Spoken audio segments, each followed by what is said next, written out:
সামান্য ঘটনাকে কেন্দ্র করে ছুরি দিয়ে আঘাত করে প্রাণী মারার চেষ্টা করে এক যুবককে। ঘটনা বৃহস্পতিবার রাতে সোনামুড়া বেজিমারা এলাকায়। জানা গেছে বৃহস্পতিবার রাতে ওই এলাকার আলী হোসেন নামে এক যুবকের সাথে একই এলাকার আব্দুল রশিদ নামে এক ব্যক্তি কোনো এক বিষয় নিয়ে ঝগড়া শুরু করেন। একসময় আব্দুল রশিদ উত্তেজিত হয়ে ধারালো ছুরি দিয়ে আলী হোসেনকে আঘাত করে। ঘটনাস্থলে আলী হোসেন মাটিতে লুটিয়ে পড়ে, আর অন্যদিকে ঘাতক আব্দুল রশিদ অবস্থার বেগতিক বুঝতে পেরে গা ঢাকা দেয়। পরে ঘটনার প্রত্যক্ষদর্শীরা তড়িঘড়ি আহত আলী হোসেনকে সোনামুড়া মহকুমা হাসপাতালে নিয়ে আসেন।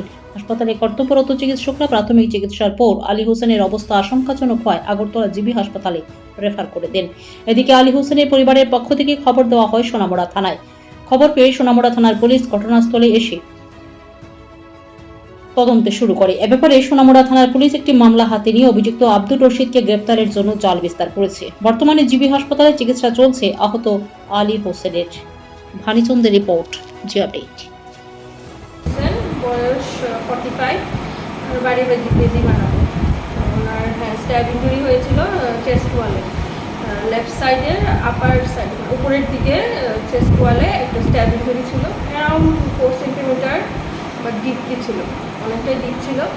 তো আমরা এখন স্টিচ করে প্রাথমিক ট্রিটমেন্ট করার পরে ওনাকে জিবিতে রেফার করেছি সার্জিক্যাল কনসালটেশনের জন্য। এমনিতে মানে ওনার যেটা বলবো মানে না, বাট লাংসে লাগার চান্স আছে। যেই জায়গাটাতে হয়েছে ওইটাতে হার্টে না, বাট লাংসের কোনো একটা পার্টে হয়তো লাগতে পারে। এটা এখন